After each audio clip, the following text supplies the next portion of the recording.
और चलिए सीधा रुख करेंगे मसूरी का, जहां पर 4 दिवसीय जो है चिंतन शिविर का आयोजन किया गया है और इस वक्त मुख्यमंत्री पुष्कर सिंह धामी जो है चिंतन शिविर में संबोधन दे रहे हैं। लेकिन जब कभी कभी मैं अपने दिमाग से सोचता हूं कि अभी मैं आप लोगों के बीच में आया हूं तो आप लोग सुनने वाले नहीं हैं। आप लोग ऐसे आप तो सबको करने वाले हैं। यहाँ भाषण का मतलब नहीं, यहाँ केवल आप लोगों को जैसे हनुमान को जो है उनकी शक्ति का बार बार एहसास कराया जाता है, वही संधू साहब ने भी एहसास कराया कि आप सब लोग हनुमान हैं।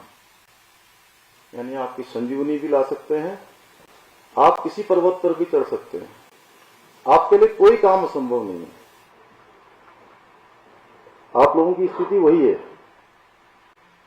कि आप लोग वहां पर हैं। जैसे मैं सोचता हूं, अब मैं भी ये थोड़ा कुछ पॉइंट बना के लाया था, लेकिन यहाँ आप लोगों का देखा कि मैंने ये तो सब दूसरी तरफ को जा रही है व्यवस्था।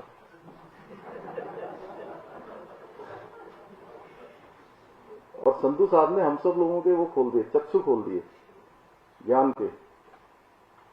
अब है क्या, जैसे स्लाइड होती है, हम स्लाइड चलाते हैं, उसमें दुनिया भर के प्रेजेंटेशन आते हैं और 1 घंटा 1.5 घंटे की जो बैठक होती है वो हमारी 3 घंटे में खत्म होती है। अब होना ये चाहिए कि हम कहां पर हैं। मतलब सिंपल, जो एक आदमी जो है बहुत कम पढ़ा लिखा है वो भी ये समझ सकता है कि हम कहां पर खड़े हैं, हमें जाना कहां है और यहां जाने के लिए हम प्रयास क्या कर रहे हैं। चौथी चीज की इसमें रुकावट क्या है। सिंपल सी इतनी बात है, अगर इसको हम समझ लेंगे तो मैं समझता हूं बहुत सारा रास्ता हमारा आसान हो जाएगा। अन्यथा वही आपने कहा कि अपने सर का बंदर दूसरे के सर में डाल दो, वो अंग्रेजी में कहावत है ना श्रीनिवास साहब, कि अपने सर का बंदर बनेगी, अपने सर की बला दूसरे के सर में डाल दो, चला जाए। और ऐसे हमारे बहुत सारे डिपार्टमेंटों में भी होता है। जब मैं पिछले लगभग अब 1.5 साल मुझे होने वाला है, तो 1.5 साल से मुझे जो ये जिम्मेदारी मिली उसमें से 4-5 महीने तो हमारे ऐसे ही निकल गए, बीच के और पहले के। तो जितना मैंने सीखा, एक डिपार्टमेंट दूसरे में डालता है, दूसरा डिपार्टमेंट तीसरे में डालता है, और वो फुटबॉल की तरह बातें घूमती रहती है। एक कहता है साहब फॉरेस्ट वालों ने नहीं करा, वो कहता है ग्राम्य विकास वालों ने नहीं करा, फिर तीसरा कहता है रेवेन्यू वालों ने नहीं करा। वो घूमती चली गई, पीडब्ल्यूडी वालों ने ये काम आगे नहीं बढ़ाया। तो इस तरह से वो उलझ जाती है पूरी चीज। जो राधा मैम ने भी कहा और संधू साहब ने भी कहा, सरलीकरण हम लोगों ने मंत्र दिया।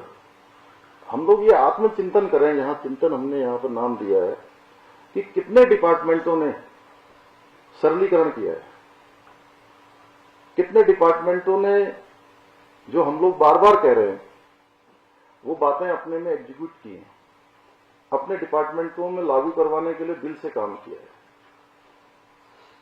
या अन्यथा केवल औपचारिकता के लिए ये 3 दिन का हम यहाँ पर करेंगे, इतना श्रीनिवास जी आपने इतना बड़ा हमको ये प्रांगण भी दे दिया, इतनी सारी सुविधा भी दे दी, आतिथ्य भी दे दिया, और हमारी यहाँ पर पूरी मशीनरी यहाँ लग गई,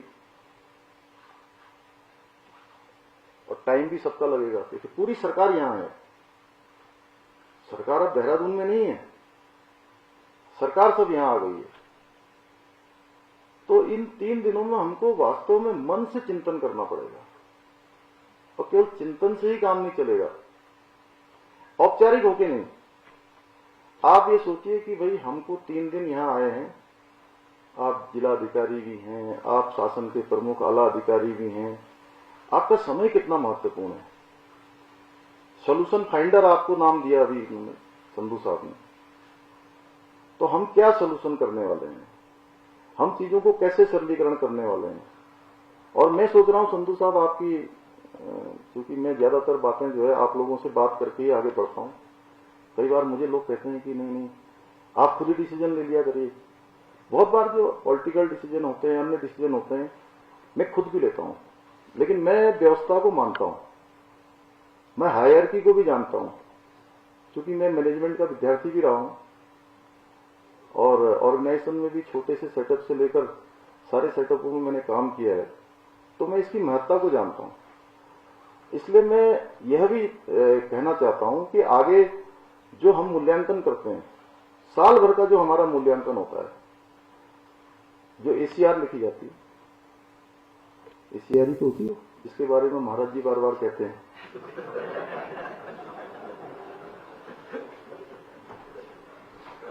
एनुअल क्या होता था, एनुअल कॉन्फिडेंशियल रिपोर्ट। आप लोगों को हंसी नहीं आ रही क्या इसमें?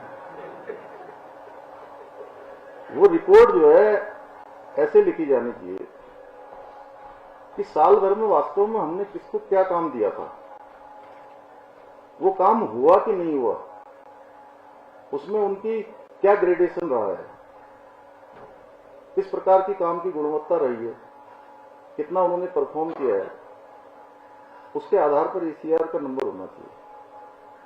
आप लोग सहमत होंगे, क्योंकि आज से हम शुरू कर रहे हैं, तो अभी तो साल भर लगेगा। कब लिखी जाएगी एसीआर से? जब भी लिखी जाएगी तो एक उसका यह भी आधार होना चाहिए।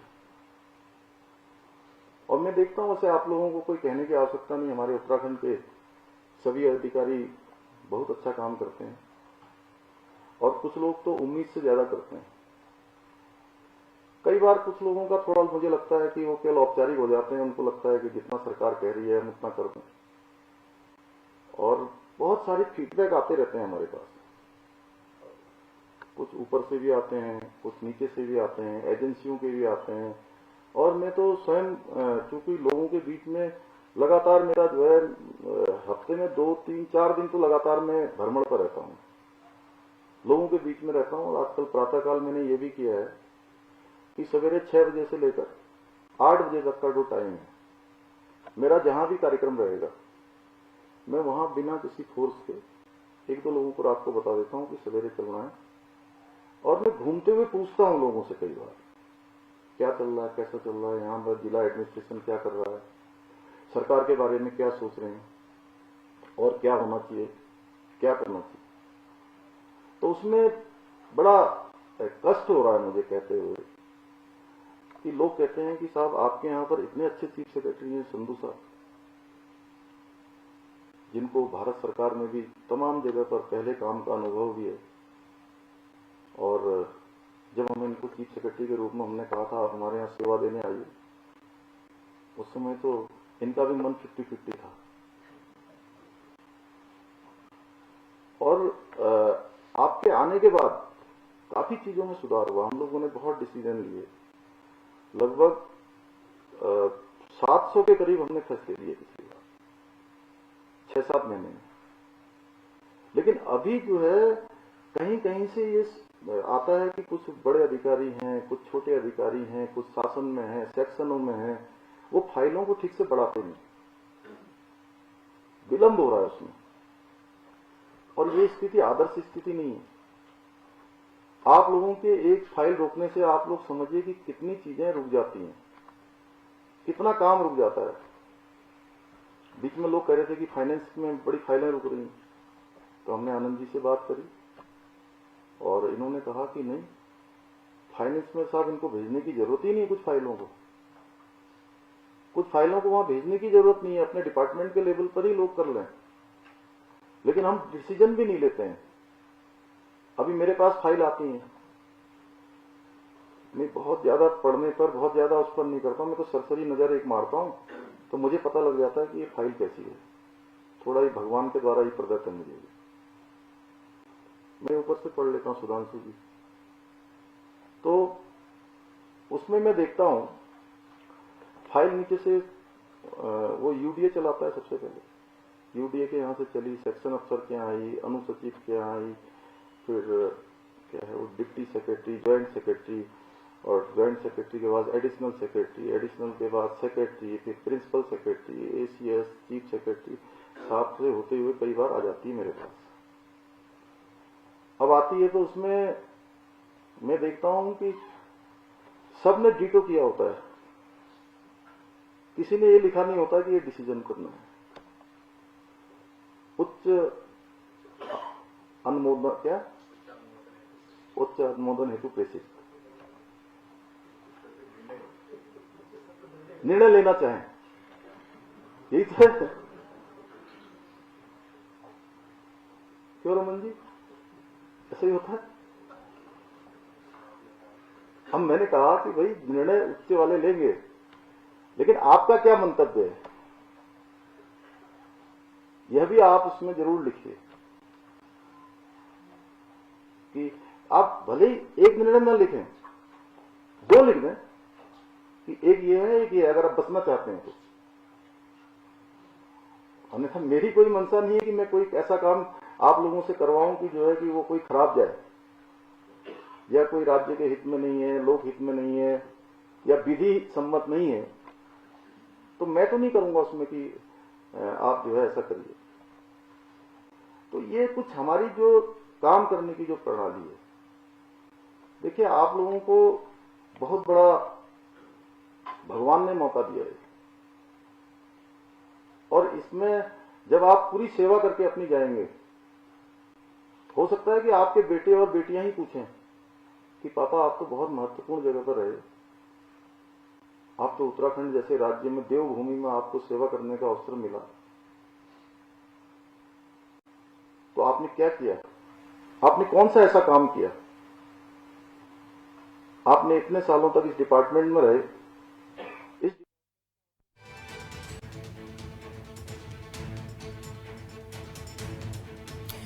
तो उत्तराखंड @25 चिंतन शिविर का आज से आगाज, राज्य को विकास के पथ पर अग्रसर करने को आज से मसूरी में मंथन शुरू हो चुका है। मुख्यमंत्री ने इस चिंतन शिविर की अध्यक्षता की है। लाल बहादुर शास्त्री प्रशासनिक अकादमी में ये शिविर आयोजित किया गया है और मुख्यमंत्री पुष्कर सिंह धामी ने इसका उद्घाटन किया। इस मौके पर मुख्यमंत्री ने कहा कि कैसे हमें जो तय योजनाएं हैं समय पर उनको पूरा करना है और लगातार तेजी के साथ विकास के पथ पर आगे बढ़ना है और 2025 तक प्रदेश को देश भर में विकासात्मक राज्यों की, विकास कर चुके राज्यों की अग्रणी श्रेणी में शामिल करना है।